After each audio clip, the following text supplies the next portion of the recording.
ಇನ್ನೊಂದು 2-3 ದಿನಕ್ಕೆ ಘೋಷಣೆ ಆಗ್ಬಹುದು. ಭಾರತೀಯ ಜನತಾ ಪಾರ್ಟಿಯ ನೇತೃತ್ವ ಯಾವ ನಿರ್ಧಾರವನ್ನು ತಗೊಳ್ತಾರೆ ಅದಕ್ಕೆಲ್ಲದಕ್ಕೂ ಕೂಡ ನಾವು ಬದ್ಧರಿದ್ದೀವಿ. ಬಹಳ ದೊಡ್ಡ ಪ್ರಮಾಣದ ಕೆಲಸ ಕಳೆದ 10 ವರ್ಷದಲ್ಲಿ ಎಲ್ಲರ ಕ್ಷೇತ್ರದಲ್ಲಾಗಿದೆ. ನಮ್ಮ ಹೈವೇಗಳು ಇಂಪ್ರೂವ್ ಆಗಿದ್ದಾವೆ, ರೈಲ್ವೆ ಲೈನ್ ಇಂಪ್ರೂವ್ ಆಗಿದೆ, ವಿದ್ಯುತ್ ಆಗಿದೆ. ಇವತ್ತು ಅಮೃತ ರೈಲ್ವೆ ಸ್ಟೇಷನ್ಗಳು ನಮ್ಮ ಭಾಗಕ್ಕೆ ಬಂದಿದೆ. ಸುಬ್ರಹ್ಮಣ್ಯನೂ ಅದರಲ್ಲಾಗಿದೆ, ನಮ್ಮ ಉಡುಪಿ ಆಗಿದೆ, ಚಿಕ್ಕಮಗಳೂರು ಆಗಿದೆ, CRF ಅಲ್ಲಿ ರಸ್ತೆ ಬಂದಿದೆ, PMJS ಆಗಿದೆ. ನೀವು ಯಾವುದೇ ಹಳ್ಳಿಗೆ ಹೋದ್ರು ಕೂಡ 80-90% ಜನ ಒಂದಲ್ಲ ಒಂದು ರೀತಿಯ ಸೌಲಭ್ಯವನ್ನ, ಅದು ಆಯುಷ್ಮಾನ್ ಕಾರ್ಡ್ ಇರ್ಬೋದು, ಉಚಿತ ಅಕ್ಕಿ ಇರ್ಬೋದು, ಅಥವಾ ಕಿಸಾನ್ ಸಮ್ಮಾನ್ ಯೋಜನೆ ಇರ್ಬೋದು, ಬೆಳೆ ವಿಮೆ ಇರ್ಬೋದು, ಬೇರೆ ಬೇರೆಯನ್ನು ಪಡ್ಕೊಂಡಿದ್ದಾರೆ. ಕೊರೋನಾದಲ್ಲಿ ಅನುಕೂಲ ಆಗಿದೆ. ಇದರ ಆಧಾರದಲ್ಲಿ, ಅಭಿವೃದ್ಧಿಯ ಆಧಾರದಲ್ಲೇ ವೋಟ್ ಕೇಳಬೇಕು ಅನ್ನುವಂತ ತೀರ್ಮಾನ ಆಗಿದೆ. ಅದೇ ಆಧಾರದಲ್ಲಿ ನಮ್ಮ ಕ್ಷೇತ್ರದಲ್ಲೂ ನಾವು ವೋಟ್ ಕೇಳ್ತೀವಿ. ಕರ್ನಾಟಕದಲ್ಲಿ 100% ರಿಸಲ್ಟ್ ಬರುತ್ತೆ, ಇದು ನಮ್ಮ ವಿಶ್ವಾಸ. ಮತ್ತೆ ಆ ವಿಶ್ವಾಸದ ಮೇಲೆನೆ ನಾವು ಮಾತಾಡ್ತಾ ಇದ್ದೀವಿ. ಯಾಕಂದ್ರೆ ಮೋದಿಯವರನ್ನ ಇವತ್ತು ಕರ್ನಾಟಕ ಜನ ಪ್ರೀತಿ ಮಾಡ್ತಾರೆ. ಪದೇ ಪದೇ ಮೋದಿ ಇಲ್ಲಿ ಬಂದಿದ್ದಾರೆ, ಅಭಿವೃದ್ಧಿ ಕೆಲಸ ಜೊತೆಗೆ ಬಂದಿದ್ದಾರೆ.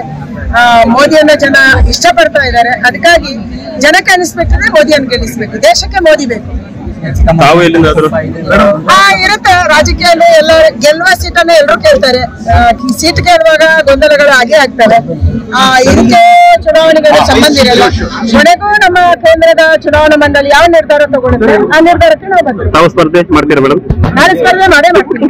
ಇನ್ನೊಂದು 2-3 ದಿನಕ್ಕೆ ಘೋಷಣೆ ಆಗ್ಬಹುದು. ಭಾರತೀಯ ಜನತಾ ಪಾರ್ಟಿಯ ನೇತೃತ್ವ ಯಾವ ನಿರ್ಧಾರವನ್ನು ತಗೊಳ್ತಾರೆ ಅದಕ್ಕೆಲ್ಲದಕ್ಕೂ ಕೂಡ ನಾವು ಬದ್ಧರಿದ್ದೀವಿ.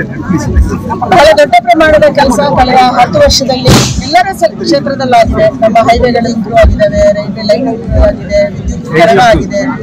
ಇವತ್ತು ಅಮೃತ ರೈಲ್ವೆ ಸ್ಟೇಷನ್ಗಳು ನಮ್ಮ ಭಾಗಕ್ಕೆ ಬಂದಿದೆ. ಸುಬ್ರಹ್ಮಣ್ಯನೂ ಅದರಲ್ಲಾಗಿದೆ, ನಮ್ಮ ಉಡುಪಿ ಆಗಿದೆ, ಚಿಕ್ಕಮಗಳೂರು ಆಗಿದೆ, CRF ಅಲ್ಲಿ ರಸ್ತೆ ಬಂದಿದೆ, PMJS ಆಗಿದೆ. ನೀವು ಯಾವುದೇ ಹಳ್ಳಿಗೆ ಹೋದ್ರು ಕೂಡ 80-90% ಜನ ಒಂದಲ್ಲ ಒಂದು ರೀತಿಯ ಸೌಲಭ್ಯವನ್ನ, ಅದು ಆಯುಷ್ಮಾನ್ ಕಾರ್ಡ್ ಇರ್ಬೋದು, ಉಚಿತ ಅಕ್ಕಿ ಇರ್ಬೋದು, ಅಥವಾ ಕಿಸಾನ್ ಸಮ್ಮಾನ್ ಯೋಜನೆ ಇರ್ಬೋದು, ಬೆಳೆ ವಿಮೆ ಇರ್ಬೋದು, ಬೇರೆ ಬೇರೆಯನ್ನು ಪಡ್ಕೊಂಡಿದ್ದಾರೆ.